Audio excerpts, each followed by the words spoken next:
What's up everyone? Welcome back to the channel. Welcome to the 100 Days Commerce Pro Series.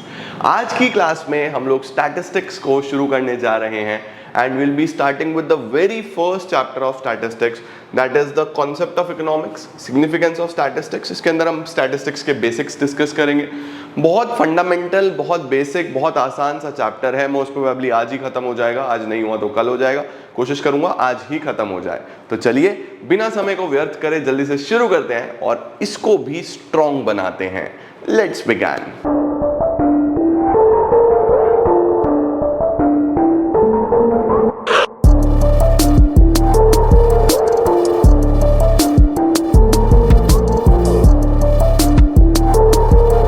आइए बच्चे शुरू करते हैं. हम लोग बिल्कुल पहला चैप्टर जिसके अंदर हम बहुत बेसिक चीज़ों के साथ शुरू करेंगे.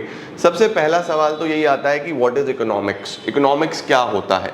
अब आप लोगों ने माइक्रो इकोनॉमिक्स भी पढ़ी है तो आप इकोनॉमिक्स की डेफिनेशन तो समझते हो कि एक इकोनॉमी में कुछ वाइटल या कुछ बहुत इंपॉर्टेंट प्रोसेसेस होते हैं, जैसे कंज्यूमर के पॉइंट ऑफ व्यू से कंजम्पशन, प्रोड्यूसर के पॉइंट ऑफ व्यू से प्रोडक्शन, फर्म्स के पॉइंट ऑफ व्यू से सेविंग्स, इन्वेस्टमेंट्स, मल्टीपल. तो इकोनॉमी में कई सारी एक्टिविटीज हैं जो अलग अलग सेक्टर परफॉर्म कर रहा है, चाहे वो कंजम्पशन हो, चाहे वो प्रोडक्शन हो, चाहे वो सेविंग इन्वेस्टमेंट्स हो, चाहे वो किसी भी तरीके से वैल्यू एडिशन हो. तो एक्सपेंडिचर है, इनकम है, मल्टीपल चीजें हैं जो इकोनॉमी में चल रही हैं. अब ये सारी चीजों में एक चीज बहुत कॉमन है कि कंज्यूमर के पास जो रिसोर्सेज हैं वो लिमिटेड है. कंज्यूमर के पास जो रिसोर्सेज हैं वो लिमिटेड है और उसकी जो वांट्स हैं, जो ह्यूमन की वांट्स हैं वो अनलिमिटेड हैं. तो ह्यूमन के पास resources are scarce, limited, and the wants are unlimited. तो अब वो प्रॉब्लम में फंस जाता है कि भैया करूं क्या, पैसा तो लिमिटेड है, रिसोर्सेज तो लिमिटेड है, जबकि करना सब कुछ है, अचीव हम सब कुछ करना चाहते हैं. फिर क्या करें. फिर उसको ये डिसीजन लेना पड़ता है कि वो कैसे अपने लिमिटेड रिसोर्सेज के साथ अनलिमिटेड वांट्स को फुलफिल करे, वन बाय वन, धीरे धीरे धीरे धीरे. इसी को हम इकोनॉमिक प्रॉब्लम भी बोलते थे. तो इकोनॉमी में लिमिटेड रिसोर्सेज की वजह से बहुत सारी इकोनॉमिक प्रॉब्लम्स आती हैं, जैसे व्हाट टू प्रोड्यूस, क्या बनाएं, हाउ टू प्रोड्यूस, कौन सी टेक्निक से बनाएं, फॉर हुम टू प्रोड्यूस, कौन से सेक्शन ऑफ द सोसाइटी के लिए बनाएं. तो अलग अलग प्रॉब्लम्स इस तरीके की आती हैं जिसको सॉल्व किस तरीके से करा जाए ये हम इकोनॉमिक्स में पढ़ते हैं. तो इकोनॉमिक्स क्या है. Economics is the study of human behaviour in which we understand how to solve the major economic problems in an economy. क्या क्या आता है देखो, यहाँ पे तो बहुत कुछ लिखा है लेकिन आपको ये सिर्फ रीड ओनली है, आपसे डेफिनेशन नहीं पूछेगा कि इकोनॉमिक्स क्या होता है, लेकिन फिर भी मैं आपको बता दूं. तो इंडिविजुअल के लिए हमारे पास कंजम्पशन एक बहुत इंपॉर्टेंट चीज़ है, प्रोड्यूसर के लिए प्रोडक्शन, फर्म्स के लिए सेविंग, इन्वेस्टमेंट. तो इकोनॉमी में कंज्यूमर, प्रोड्यूसर, सेवर, इन्वेस्टर, कई सारे लोग होते हैं जो अलग अलग काम कर रहे होते हैं, है ना. तो इकोनॉमिक्स है क्या. It is the study of economic problems that we must confront owing to the fact that means are scarce. Means का मतलब होता है बच्चों resources, scarce का मतलब होता है limited, और जो wants है वो unlimited है. तो इसको कैसे solve किया जाएगा इसी को हम economics पढ़ते हैं, economics बोलते हैं. चलो भाई, अब सर statistics क्या होता है. क्या सर जितने भी डेटा है, जितने भी नंबर्स हैं, मैं बोलूँ मेरी जेब में 200 रुपये हैं, क्या ये स्टैटिस्टिक्स है. मैं बोलूँ आपकी जेब में 500 रुपये हैं, क्या ये स्टैटिस्टिक्स हैं. देखो, कोई भी न्यूमेरिकल स्टेटमेंट डायरेक्टली स्टैटिस्टिक्स नहीं होती. स्टैटिस्टिक्स में हम क्या करते हैं, स्टैटिस्टिक्स को बच्चों हम दो सेंस में पढ़ते हैं या दो नाउन्स में पढ़ते हैं, सिंगुलर और प्लूरल. ठीक है. तो आप ये समझो कि स्टैटिस्टिक्स को दो तरीके से डिफाइन करा गया है. पहले कैसे डिफाइन करा गया है कि या तो कोई एवरेज हो या कोई कंपैरिजन हो. तो जहां पे भी डेटा में एवरेज किया जा रहा है, कंपैरिजन किया जा रहा है अलग अलग न्यूमेरिकल टर्म्स में, कि जैसे मैंने बोला कि सलमान खान की प्रॉपर्टी इतनी और शाहरुख खान की प्रॉपर्टी इतनी, तो जब हम दोनों को कंपैरिजन कर रहे हैं तो हम उसको स्टैटिस्टिक्स बोलेंगे. एक single numerical data is not statistics. ठीक है. उसके साथ साथ एक अलग टर्म में स्टैटिस्टिक्स को कैसे डिफाइन करा गया है. सबसे पहले आप कलेक्शन करते हो डेटा का, उसका ऑर्गेनाइजेशन करते हो, उसका प्रेजेंटेशन करते हो, फिर एनालिसिस करते हो, इंटरप्रिटेशन करते हो. ये सब भी हम अभी डिटेल में पढ़ने वाले हैं. तो काफ़ी अलग अलग टर्म्स में अलग अलग तरीके से स्टैटिस्टिक्स को डिफाइन करा गया है. बस ये ध्यान रखना, हर न्यूमेरिकल डेटा स्टैट्स नहीं होता. आओ सीखना शुरू करते हैं. Systematic treatment of quantitative expression is known as statistics. Quantitative expression का जब हम एक सिस्टमैटिक ट्रीटमेंट करते हैं उसको स्टैटिस्टिक्स बोलते हैं. इसका स्क्रीनशॉट लो, 2 तरीके से डिफाइन होती है, प्लूरल और सिंगुलर। अब सर प्लूरल में क्या बोलूंगा? देखो प्लूरल में हम बोलते हैं स्टैटिस्टिक्स को कि जो भी इंफॉर्मेशन है नंबर्स की टर्म्स में, न्यूमेरिकल डेटा की टर्म्स में, जैसे कि पॉपुलेशन। अब पॉपुलेशन में या तो हम एवरेज ले रहे होते हैं या हम एग्रीगेट ले रहे होते हैं, यानी टोटल कराया हमने, तो एक स्टेटमेंट नहीं, पूरा एग्रीगेट है, पूरा एवरेज है। जैसे कि employment statistics, statistics concerning public expenditure etcetera. However any numerical information is not statistics. सिर्फ कोई न्यूमेरिकल इंफॉर्मेशन स्टैटिस्टिक्स है ऐसा नहीं है, ठीक है। जैसे राम को 100 रुपए पर मंथ पॉकेट अलाउंस मिलता है, पॉकेट मनी मिलती है, तो वो स्टैटिस्टिक्स नहीं है बच्चों। और वहीं पे मैं बोल दूं average pocket allowance of students of class 10th, average निकाल दिया आप देखो, अब ये स्टैटिस्टिक्स हो गया। तो इसका मतलब न्यूमेरिकल डेटा की कहीं ना कहीं कोई स्टडी होनी जरूरी है, कहीं ना कहीं कोई एवरेज, कोई एग्रीगेट, कोई एग्रीगेट का मतलब होता है सम, कोई इस तरीके की चीजें हुई हैं तो ही वो स्टैटिस्टिक्स कहलाएगा, ठीक है। Always bear in mind only the average और aggregates that relate to some inquiry. Average किया है या एग्रीगेट किया है जो किसी इंक्वायरी से रिलेटेड है, चाहे वो पॉपुलेशन की हो, चाहे वो रिलेशनशिप की हो प्राइस और क्वांटिटी में, तो उनको हम स्टैटिस्टिक्स बोलते हैं, ठीक है। स्टैटिस्टिक्स को सिर्फ आप एक क्वांटिटेटिव इंफॉर्मेशन मत मान लेना। क्लियर हुआ बच्चों?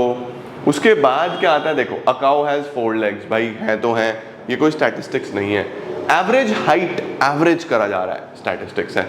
Ram has 200 rupees in his pocket, नहीं है स्टैटिस्टिक्स। इंडिया का बर्थ रेट कितना है, देखो कंपैरिजन है, एग्रीगेट है, स्टडी है, राइट। ये डिफरेंस होता है जो स्टैटिस्टिक्स है और जो स्टैटिस्टिक्स नहीं है।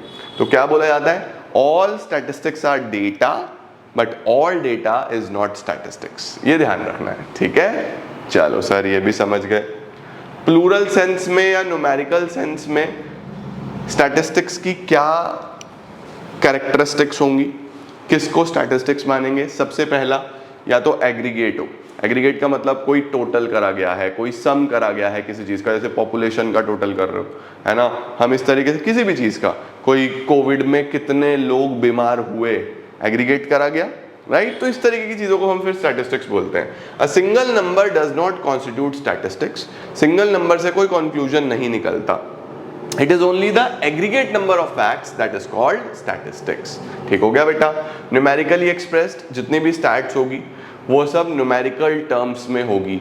स्मॉल, बिग, रिच, पुअर, ये स्टैटिस्टिक्स नहीं है ना। हैप्पी, सैड, इमोशनल, ये स्टैटिस्टिक्स नहीं है। स्टैटिस्टिक्स हमेशा न्यूमेरिकल ही फॉर्म में होगा।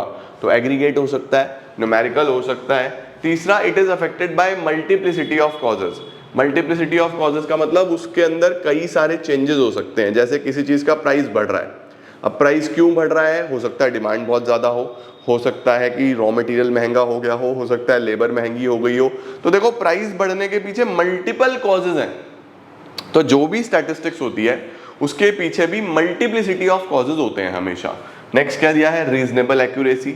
जो स्टैटिस्टिक्स है, जब भी आप कोई डेटा या कुछ भी स्टैट्स निकालोगे, कुछ भी आप कंपैरिजन्स करोगे, एवरेज निकालोगे, तो उसके अंदर हम लोग ये मान के चलते हैं कि एक रीजनेबल एक्यूरेसी हमें देखने को मिलती है। जरूरी नहीं है कि 100% एक्यूरेट हो, बट रीजनेबली एक्यूरेट तो वो होता है, ठीक है। उसके बाद आ रहा है बच्चों placed in relation to each other. Statistics में हमेशा एक वेरिएबल को दूसरे वेरिएबल से कंपेयर किया जाता है। सर वेरिएबल क्या होता है? कोई भी ऐसा नंबर जो क्वांटिटेटिव टर्म में है, पहली बात तो नंबर तभी है, और दूसरा वो समय के साथ चेंज हो रहा है। तो कोई भी ऐसा वेरिएबल जब वो कंपेयर किया जाता है किसी दूसरे वेरिएबल के साथ तो ही वो स्टैटिस्टिक्स में आता है। स्टैटिस्टिक्स में एग्रीगेशन या कंपैरिजन ये जरूरी है, ठीक है। उसके बाद प्री डिटरमिन्ड पर्पस। स्टैटिस्टिक्स हमेशा जब भी आप कोई डेटा कलेक्ट करोगे तो हमेशा उसका कोई ना कोई पर्पस होगा बच्चों। बिना पर्पस के डेटा कलेक्शन नहीं होता। तो जो स्टैट्स का कलेक्शन होता है it is always for some purpose. जैसे आप पॉपुलेशन का डेटा कलेक्ट कर रहे हो, आप लिटरेसी रेट देख रहे हो, आप ऐसा देख रहे हो बर्थ रेट क्या है, डेथ रेट क्या है, या ग्रोथ रेट क्या है, देश की जीडीपी क्या है, तो हमेशा उसके पीछे कोई ना कोई रीजन है, कोई ना कोई कारण होता है। तो पर्पस के लिए हमेशा डेटा कैलकुलेट किया जाता है, ठीक है जी। इसके बाद आ गया बच्चों stats as a singular noun. पीछे प्लूरल नाउन में देख लिया।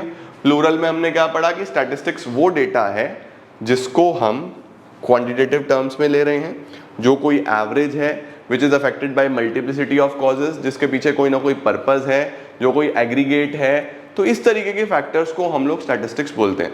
बट जब हम सिंगुलर नाउन में पढ़ते हैं तो सिंगुलर नाउन में हम स्टैटिस्टिक्स को बोलते हैं कि स्टैटिस्टिक्स है क्या।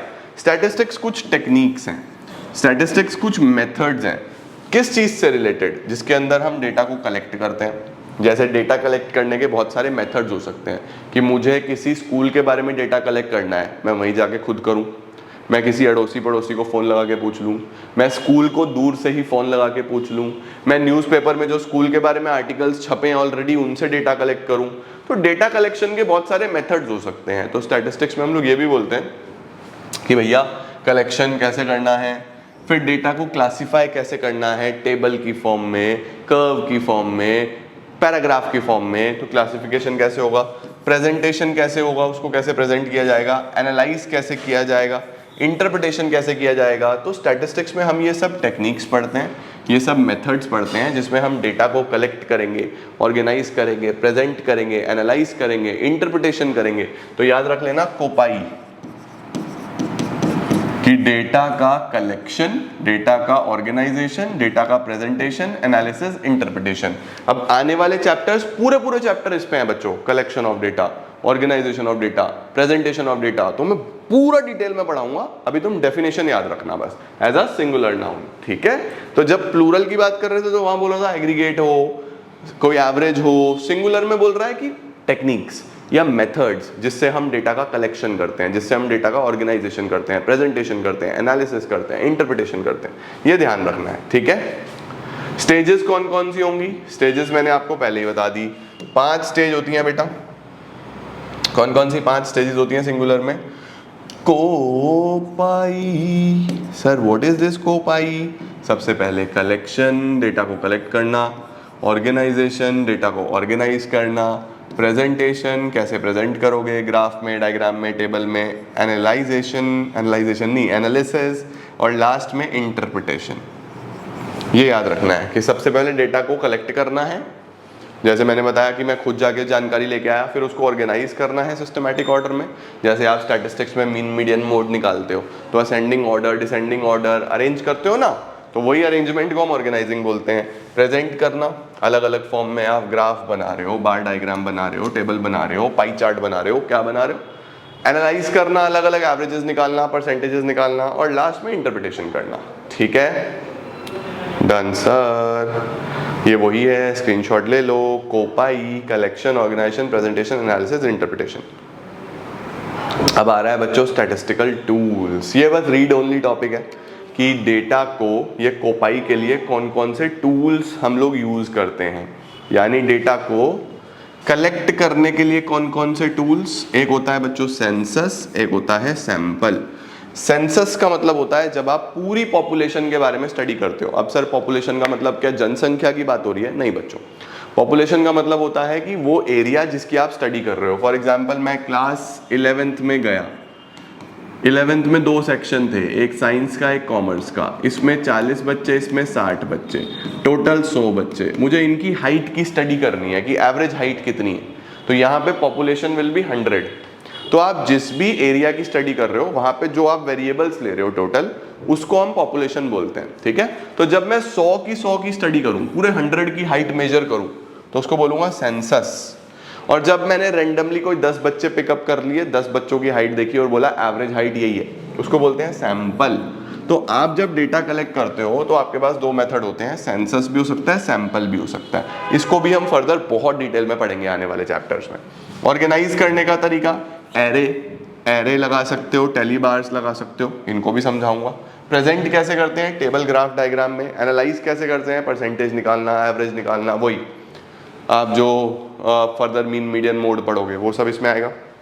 इंटरप्रिटेशन कैसे करते हैं, इंटरप्रिटेशन के लिए हम लोग अलग अलग सोर्सेज पब्लिश करते हैं, उनको भी हम लोग डिटेल में पढ़ेंगे। तो यहाँ पे आपको बस नाम पता होने चाहिए कि कलेक्शन का ये तरीका है, ऑर्गेनाइजेशन का ये है, प्रेजेंटेशन का ये है, एनालिसिस का ये है, और इंटरप्रिटेशन का ये है मेरे बच्चे, ठीक है। Done sir. अब आ रहा है 3 टॉपिक हमें पढ़ने हैं, nature of statistics, subject matter of statistics, limitations of statistics, और हमारा चैप्टर समाप्त हो जाएगा। आइए स्क्रीनशॉट लो पहला फटाफट से। नेचर, जब हम नेचर की बात करते हैं बच्चों तो ये बोलते हैं कि स्टैटिस्टिक्स साइंस है सर या स्टैटिस्टिक्स आर्ट है। क्या है, स्टैटिस्टिक्स साइंस है या आर्ट है? तो देखो मैं तो ये बोलता हूँ कि स्टैटिस्टिक्स साइंस भी है, स्टैटिस्टिक्स आर्ट भी है। Statistics is both science as well as art. Sir both कैसे होगा, साइंस कैसे है? देखो स्टैटिस्टिक्स के अंदर हम लोग साइंटिफिक मेथड्स यूज करते हैं, एक प्रॉपर स्टडी है। साइंस क्या होता है? देखो साइंस होता है जिसके अंदर एक प्रॉपर मैनर हो चीज को करने का, इसमें भी है।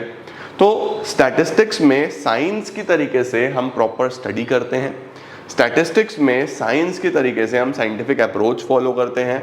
वहीं पे आर्ट क्या होता है? आर्ट होता है सबका अपना अपना पर्सनल, हर चीज को दिखाने का, हर चीज को बताने का, हर चीज को देखने का अपना पर्सनल मेथड। अब जैसे टीचिंग एक आर्ट है, स्टैटिस्टिक्स पूरी दुनिया में पता नहीं कितने लोग पढ़ा रहे हैं, सबका मेथड अलग है। बहुत सारे लोग मेरे से पता नहीं कितना अच्छा पढ़ाते होंगे, लेकिन आपको मेरा समझ में आता है तो आप मेरे से पढ़ रहे हो। तो बच्चों होता क्या है, आर्ट क्या होता है, सबका अपना पर्सनल होता है ना? तो स्टैटिस्टिक्स में भी क्या है, साइंटिफिक मेथड्स भी हैं और स्टैट्स को प्रेजेंट करने का तरीका सबका अपना पर्सनल है। कुछ लोगों को बार चार्ट अच्छे लगते हैं, कुछ लोगों को पाई चार्ट अच्छे लगते हैं, कुछ लोगों को हिस्टोग्राम अच्छे लगते हैं, पॉलीगन अच्छे लगते हैं, अलग अलग तरीके हैं। कुछ लोगों को पैराग्राफ्स अच्छे लगते हैं। तो स्टैटिस्टिक्स में दोनों का रोल है, साइंस का भी और आर्ट का भी। तो अगर मैं पूछूं साइंस है या आर्ट है तो आप बोलोगे बोथ है। ठीक है, देखो the basic question is whether statistics is science और art. As a science, science की तरीके से स्टैटिस्टिक्स में न्यूमेरिकल डेटा की प्रॉपर स्टडी करी जाती है, और as a art statistics relates to quantitative data to the real life problems. तो हम लोग ये बोल सकते हैं कि हर तरीके से statistics is both science as well as art. इसके बाद बच्चों सब्जेक्ट मैटर ऑफ स्टैटिस्टिक्स, दो कंपोनेंट्स होते हैं, दो तरीके की स्टैटिस्टिक्स है जो आपको पढ़नी है। एक होती है डिस्क्रिप्टिव, एक होती है इन्फ्रेंशियल। ये ध्यान रखना, डिस्क्रिप्टिव स्टैटिस्टिक्स और इन्फ्रेंशियल स्टैटिस्टिक्स। सर डिस्क्रिप्टिव कौन सी होती है? डिस्क्रिप्टिव में बच्चों हम लोग क्या करते हैं, डिस्क्रिप्टिव में हम लोग बेसिकली सभी के सभी मेथड्स की बात कर रहे हैं। Descriptive refers to those methods which are used for collection, presentation as well as analysis। अभी हमने राइट साइड में मेथड्स लिखे हुए थे ना कि ऑर्गेनाइज कलेक्शन के लिए या तो हम सेंसस यूज करेंगे या फिर हम सैंपल यूज करेंगे, प्रेजेंटेशन के लिए हम अलग अलग डायग्राम चार्ट्स वगैरह यूज करेंगे। तो जब हम कलेक्शन के, प्रेजेंटेशन के, एनालिसिस के अलग अलग मेथड्स की बात कर रहे होते हैं कि कौन कौन से मेथड यूज होते हैं, उसको हम डिस्क्रिप्टिव स्टैटिस्टिक्स बोलते हैं कि ये स्टैटिस्टिक्स का डिस्क्रिप्शन दे रहा है ना? It is used when you estimate average height of the secondary students in your school, है ना? और इन्फ्रेंशियल क्या होता है? इन्फ्रेंशियल का मतलब है कि सीधा कंक्लूजन निकालना। हमें ये नहीं जानना कि आपने कौन से मेथड से डेटा कलेक्ट करा, हमें ये नहीं जानना आपने कौन से तरीके से डेटा को प्रेजेंट करा, आप हमें कंक्लूजन दो। तो डिस्क्रिप्टिव में हम डिटेल में सारी चीजें देखते हैं, सारे के सारे मेथड्स की बात करते हैं, और इन्फ्रेंशियल में हम सीधा कंक्लूजन पे आ रहे हैं। Inferential refers to all the methods by which conclusions are drawn relating to the universe और पॉपुलेशन। ठीक हो गया बेटा, सही है। चलो सर ये है रीड ओनली टॉपिक, आपको पता होना चाहिए। ठीक है जी। इसके बाद आती है बच्चों limitations of statistics. Sir stats की लिमिटेशंस भी हैं क्या? स्टैट्स में कुछ कमियां भी हैं क्या? यस, कमियां भी हैं। Number 1, study of numerical facts only. अब देखो बच्चों जरूरी तो नहीं है ना कि हर चीज न्यूमेरिकली एक्सप्रेस्ड हो। कई बार मेरा मोटिवेशन डाउन होता है, मैं नहीं वीडियो कर पाता। कई बार आप लोगों को थका थका फील होता होगा, लैक ऑफ मोटिवेशन फील होता होगा, लैक ऑफ एनर्जी फील होता होगा, आप नहीं पढ़ पाते। क्या वो आपकी लाइफ को इम्पैक्ट कर रहा है? सर कर रहा है। स्टैटिस्टिक्स बोलता है वो तो डेटा ही नहीं है, इग्नोर कर दो, उससे कोई फर्क ही नहीं पड़ता, इग्नोर कर दो। तो सबसे बड़ा लिमिटेशन तो यही है स्टैटिस्टिक्स में कि ये सिर्फ और सिर्फ न्यूमेरिकल डेटा को कंसीडर करता है। Qualitative information, motivation, happiness, sadness, energy कम है ज़्यादा है, इसको फर्क ही नहीं पड़ता। तो ये वो चीज़ कंसीडर ही नहीं करता, ये इसकी सबसे बड़ी लिमिटेशन है। Number 1, statistics studies only facts which can be expressed in numerical terms. It doesn't study qualitative phenomena जैसे honesty, friendship, wisdom, health, patriotism, justice, उसकी बात ही नहीं करता। दूसरी बात, स्टैटिस्टिक्स में एक नॉर्मल वैल्यू की कोई इज्जत नहीं है। Statistics is the study of aggregates only. ये भी तो एक लिमिटेशन है अपने आप में। यार मैंने इस महीने इतनी सेल करी है, अगर मैं बता रहा हूँ स्टैट्स बोल रहा है करने दो, दिस इज नॉट डेटा। आप ये बताओ पिछले महीने कितनी करी थी और इस महीने कितनी करी, अब होगा ये डेटा। तो यार ये तो आधा अधूरा काम हुआ ना। यहाँ वही लिखा है देखो, statistics studies only the aggregates, it doesn't study statistical facts relating to any particular unit. ठीक है, कि आपके क्लास टीचर अर्न कर रहे हैं 50,000 पर मंथ, ये स्टैट्स नहीं है। लेकिन अगर हम उनके नजरिए से देखें तो उनके लिए तो ये बहुत इंपॉर्टेंट चीज है ना। तो स्टैटिस्टिक्स में ये भी एक कमी है कि सिर्फ एग्रीगेट्स को, एवरेजेस को कंसिडर करता है। तीसरा प्रॉब्लम क्या है, होमोजेनिटी ऑफ डेटा चाहिए। आपका स्टैटिस्टिक्स तभी काम करेगा अगर डेटा होमोजीनियस है। होमोजीनियस का मतलब सेम है। अगर आपको कोई चीज कंपेयर करनी है, सैलरी कंपेयर करनी है, तो दोनों की रुपए में होनी चाहिए, केजी में होनी चाहिए, लीटर में होनी चाहिए, मीटर में होनी चाहिए, सेंटीमीटर में होनी चाहिए। डेटा होमोजीनियस होना बहुत जरूरी है। अलग अलग यूनिट्स में अगर कोई डेटा है तो स्टैटिस्टिक्स उसको देख ही नहीं पाएगा, पढ़ ही नहीं पाएगा, उसकी स्टडी ही नहीं कर पाएगा। तो स्टैटिस्टिक्स में न्यूमेरिकल फैक्ट होना जरूरी है, एग्रीगेट्स को कंसिडर करता है सिर्फ, ये प्रॉब्लम है। होमोजेनिटी बहुत इंपॉर्टेंट है। और जो रिजल्ट्स हैं बच्चों, वो सिर्फ एवरेज के तरीके से ही ट्रू है ना। सिर्फ एवरेज जब हम करते हैं तो एवरेज के तरीके से ट्रू है, जबकि एक्चुअल में बिना रेफरेंस के गलत। ये दोनों ना रिलेटिंग पॉइंट्स हैं। ये दोनों कौन से हैं बच्चों, रिलेटेड पॉइंट्स हैं। जैसे सबसे पहला लिखा हुआ है कि जो रिजल्ट्स हैं वो ट्रू है only on an average basis. जैसे फॉर एग्जांपल मैं आपको बताता हूँ, दो कंपनीज हैं ए और बी। एक ने पहले महीने 1 लाख कमाया, दूसरे महीने 2 लाख कमाया, तीसरे महीने 3 लाख कमाया। ठीक है, दूसरे ने पहले महीने 3 लाख कमाया, दूसरे महीने 2 लाख कमाया, तीसरे महीने 1 लाख कमाया। अब जब हम इसका एवरेज करेंगे तो 3 2 5 1 6, 6/3 2 लाख का एवरेज इसका आएगा, और 3 2 5 1 6 2 लाख का एवरेज इसका आएगा। देखो ये दोनों बात एवरेज बेसिस पे तो सही है। रिजल्ट्स जो ट्रू हैं वो किस तरीके से हैं, एवरेज बेसिस पे। लेकिन अगर ध्यान से रेफरेंस लिया जाए, तो देखो ये जो कंपनी है ये पहले 1 लाख, फिर 2 लाख, फिर 3 लाख, तो ये तो ग्रो कर रही है। और ये कंपनी पहले 3, फिर 2, फिर 1, ये तो नीचे की तरफ डूबती जा रही है। तो स्टैट्स बोल रहा है दोनों बराबर हैं, बढ़िया है। इसका भी 2 लाख का एवरेज है, इसका भी 2 लाख का एवरेज है, दोनों एक ही कंपनीज हैं, कोई फर्क नहीं पड़ता। तो बिना रेफरेंस के तो स्टैट्स में अधूरी इंफॉर्मेशन आ रही है ना। तो ये बोल रहा है विदाउट रेफरेंस रिजल्ट्स में प्रूव टू बी रॉन्ग। आप सीधा स्टैट से डिसीजन मेकिंग नहीं कर सकते, रेफरेंस लेना पड़ेगा। अगर स्टैटिस्टिक्स हुई कि भैया 2 कंपनीज हैं, दोनों का एवरेज 2-2 लाख रुपए है, तो दोनों सेम है, जबकि देखा जाए तो ये बढ़ रहा है, ये कम हो रहा है। तो विदाउट रेफरेंस रिजल्ट्स गलत आ सकते हैं। और स्टैट सिर्फ एवरेज बेसिस पे ही सही है, एक्चुअल में पढ़ोगे तो गड़बड़ निकलेगी। ये चीजें यहाँ पे इसकी लिमिटेशंस में आ जाती हैं। ठीक है बच्चों, ये इसकी लिमिटेशंस हैं, इसका भी स्क्रीनशॉट ले लो। अब हमारे पास क्या आता है, इंपॉर्टेंस ऑफ स्टैटिस्टिक्स। स्टैट्स क्यों इंपॉर्टेंट है, हम क्यों पढ़ते हैं, क्या क्या हम पढ़ने वाले हैं, कहाँ कहाँ हमें स्टैट्स हेल्प करता है। सबसे पहले quantitative expression of economic problems.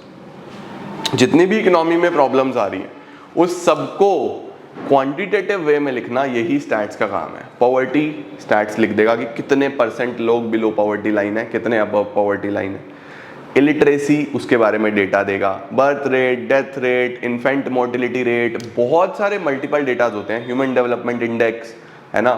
Multiple criteria हैं जिस पे हम इकोनॉमिक प्रॉब्लम्स को पढ़ते हैं या इकोनॉमी को समझने की कोशिश करते हैं। तो इस सिनेरियो में बच्चों जो स्टैटिस्टिक्स है यही हमें डेटा प्रोवाइड करता है इन सब चीज़ों को समझने में, पढ़ने में।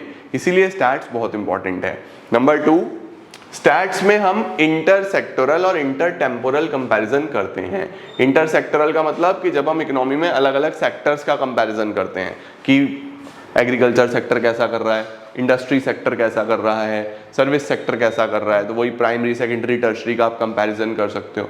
और इंटरटेम्पोरल का क्या मतलब होता है, इंटरटेम्पोरल का मतलब होता है कि मैग्नीट्यूड किसी चीज का कितना है ना। भाई नॉर्थ में क्या चल रहा है, वेस्ट में क्या चल रहा है, साउथ में क्या चल रहा है, ईस्ट में क्या चल रहा है। तो स्टैटिस्टिक्स बेसिकली आपको कंपैरिजंस में हेल्प करती है, राइट। हर तरीके से आपको कितना मैग्नीट्यूड, कितना आपका प्रॉब्लम्स आ रही हैं, समय के साथ कितनी कम हो रही हैं, कितनी ज़्यादा हो रही हैं, किस सेगमेंट में कितना, वो सब कंपैरिजंस आप स्टैट्स की मदद से कर सकते हो। तो स्टैटिस्टिक्स पहले आपको प्रॉब्लम्स को पढ़ने में हेल्प करता है, प्रॉब्लम्स का कंपैरिजन करने में हेल्प करता है। स्टैटिस्टिक्स से हमें ये भी पता चलता है कि प्रॉब्लम शुरू कहाँ से हुई, what is the cause and effect relationship. Sir ये कॉज एंड इफेक्ट क्या होता है? आप पढ़ोगे तो अच्छे नंबर आएंगे, पढ़ना इज कॉज, नंबर आना इज इट्स इफेक्ट। नहीं पढ़ोगे अच्छे नंबर नहीं आएंगे, नहीं पढ़ना इज अ कॉज, नंबर नहीं आना इज इट्स इफेक्ट। मोबाइल उल्टी सीधी चीज़ों में यूज़ करोगे, कॉज, नंबर नहीं आएंगे, उसका इफेक्ट। मोबाइल अच्छी चीज़ों के लिए यूज़ करोगे, पढ़ने के लिए यूज़ करोगे, कॉज, अच्छे नंबर आएंगे, इफेक्ट। तो स्टैटिस्टिक्स में बच्चों अभी मैंने आपको बिल्कुल शुरू में ही बताया था कि कोई भी चीज़ हो रही है तो it is affected by multiple causes. तो स्टैटिस्टिक्स में हमें वो भी स्टडी करके पता लगता है कि कौन सी चीज़ हो क्यों रही है, what is the cause and effect. ठीक है, नेक्स्ट आता है, हम स्टैट्स की मदद से बहुत सारी इकोनॉमिक थ्योरीज तैयार करते हैं, बहुत सारा रिसर्च वर्क करते हैं, बिल्कुल सही है, और उसके साथ साथ इकोनॉमिक फॉरकास्टिंग भी करते हैं कि इकोनॉमी में फर्दर क्या होने वाला है। जैसे हमारी गवर्नमेंट बजट बनाती है, हमारी सरकार अलग अलग बजट पेश करती है, आपने देखा अभी हमारी गवर्नमेंट बजट लेके आई थी पीछे, तो वो बजट किस तरीके से बनाती है, स्टैटिस्टिक्स को पढ़ के ही तो बनाती है कि इतनी रेट से पॉपुलेशन बढ़ रही है, वो भी एक स्टैट्स है। कितने तेजी से बच्चों का जन्म हो रहा है, कितनी तेजी से डेथ रेट चल रहा है, क्या हो क्या रहा है इकोनॉमी में, उस हिसाब से मनी को एलोकेट करना, तो इकोनॉमिक पॉलिसीज बनाना, इकोनॉमिक प्लानिंग करना, ये सब स्टैटिस्टिक्स की मदद से होता है, इसीलिए स्टैटिस्टिक्स बहुत इंपॉर्टेंट है। तो इकोनॉमिक फॉरकास्टिंग करना, जैसे वेदर फॉरकास्ट होता है ना, आगे आने वाले समय में क्या होने वाला है, जैसे अभी ग्लोबली रिसेशन चल रहा है, इसका मतलब पूरी ग्लोब में जो मार्केट्स हैं वो डाउन पे हैं, लोगों के पास पैसा नहीं है, गरीबी चल रही है, राइट। तो हम यहाँ से इकोनॉमिक फॉरकास्टिंग कर सकते हैं कि आने वाले टाइम में इकोनॉमी खुलेगी या नहीं खुलेगी, तो इस तरीके की चीज़ें इकोनॉमिक फॉरकास्टिंग कर सकते हैं, पॉलिसीज बना सकते हैं, इकोनॉमिक इन इक्विलिब्रियम ढूंढ सकते हैं। इक्विलिब्रियम क्या होता है बच्चों, एक ऐसा स्टेट जो इकोनॉमी के लिए बेस्ट है, तो हम ऐसी पॉलिसीज बना सकते हैं जिससे हम इकोनॉमिक इक्विलिब्रियम तक पहुंच सकें। तो इस तरीके की बेटा चीज़ें हैं, इस तरीके की स्टडीज़ हैं जो हम स्टैट्स में पढ़ते हैं और बहुत अच्छे तरीके से हम कवर करते हैं। आई होप आप लोग को पूरा ही चैप्टर समझ में आया होगा। कई जगह पे बहुत टिपिकल लैंग्वेजेस लिखी होती हैं, तो इसीलिए मैंने बहुत अच्छी लैंग्वेजेस में नोट्स तैयार कराए हैं, सिंपल लैंग्वेज है, हेडिंग्स आपको अच्छे से याद करनी है, इंटरनली जितनी चीज़ें मैंने आपको बताई है अपनी लैंग्वेज में भी लिख सकते हो, एक एक दो दो लाइन यहाँ से याद करो, बाकी आप अपनी लैंग्वेज में उसको थोड़ा थोड़ा डिफाइन कर दो। एग्जाम्पल जरूर लिखने हैं स्टैटिस्टिक्स की थ्योरी में, ये बहुत इंपॉर्टेंट है। ठीक है, आने वाले 3 से 4 दिन में बच्चों हम शुरू के थ्योरी के 3 से 4 चैप्टर पूरे कर लेंगे, फिर क्विकली मैं आप लोग को मीन मीडियन मोड वगैरह करा दूंगा। 10 दिन में 15 सितंबर तक तुम्हारी स्टैटिस्टिक्स पूरी। ठीक है, thank you so very much guys, मेरे साथ साथ करते चलना, पेपर भी हाफ ईयरली अप्रोच कर रहे होंगे, बढ़िया तरीके से पढ़ेंगे और फोड़ेंगे। Thank you so much, I am gonna see you all super soon, till then see ya, take care, bye bye, keep growing and keep glowing.